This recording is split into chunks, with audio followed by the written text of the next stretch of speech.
Sur le chemin de Damas, Saül de Tarse vit une grande lumière et entendit une voix. L'Écriture déclare qu'immédiatement il tomba à genoux et devint aveugle pendant 3 jours, car il n'a pas été éclairé d'abord par la lumière qu'il vit, celle-ci ne produisant pas d'illumination en lui. Il pouvait dire « Oh oui, j'ai vu la lumière aveuglante et j'ai entendu la voix de Dieu », mais il ne pouvait pas construire l'Église sur ces 2 choses seulement. Ensuite, il commença à voir qui était le Seigneur Jésus-Christ. Pour cela, il dut aller au désert, Galates 1, 15, 17. Là, il commença à voir la signification spirituelle de l'Église. Au désert, la lumière de Dieu lui apporta une vision intérieure, une révélation spirituelle. Il put alors parler du mystère de l'Église, car cette compréhension vient uniquement d'une révélation de Dieu. Ne pensez pas que le fait de connaître le contenu de la Bible et d'avoir de nombreux dons intellectuels nous donne la capacité de comprendre par nous-mêmes ce mystère. Cela est impossible par la connaissance humaine. Désirer comprendre la signification de l'Église implique une révélation intérieure de la parole divine par le Saint-Esprit. Il nous faut passer par de dures épreuves, par une expérience spirituelle profonde et transformatrice pour obtenir une telle révélation. Mais un jour, vous réaliserez que Dieu vous disait « Il y a quelque chose de merveilleux devant toi ». Christ construit son Église et tu peux avoir une part dans la construction de cette Église. Vous direz alors comme Paul, oubliant les choses qui sont derrière et tendant vers celles qui sont devant, je cours droit au but pour le prix de l'appel céleste de Dieu dans le Christ Jésus. Philippiens 3, 13, 14. Nous trouvons également la même vérité révélée plus parfaitement dans le livre de l'Apocalypse, au chapitre 21. Là, nous voyons la maison de Dieu, le tabernacle céleste, la cité sainte de Dieu descendre des cieux.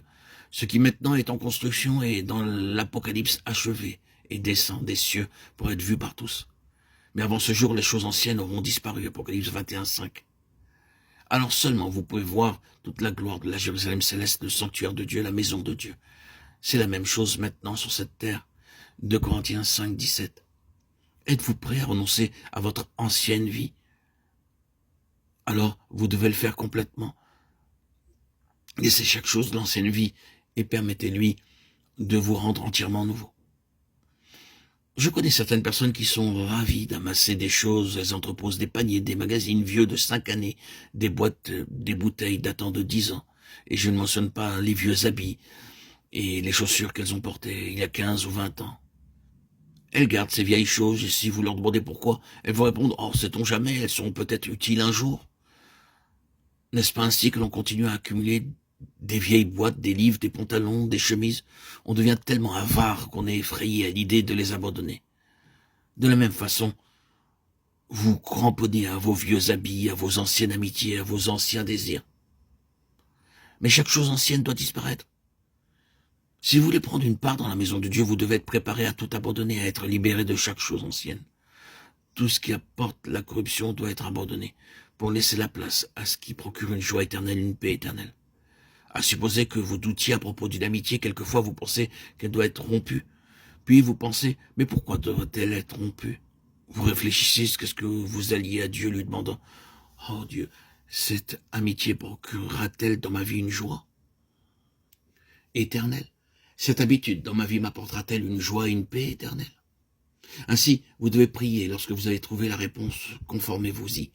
C'est la façon la plus simple en vérité de trouver la réponse.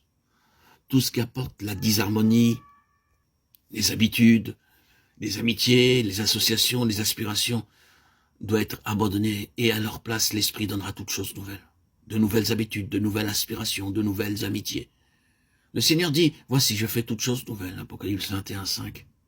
Dans la maison de Dieu, seul ce qui est nouveau doit prendre place. Aucun vieux matériau ne peut être accepté dans la construction de la maison de Dieu. C'est un principe simple. Et vous pouvez apprendre du tabernacle comment apporter ce matériau nouveau à Dieu.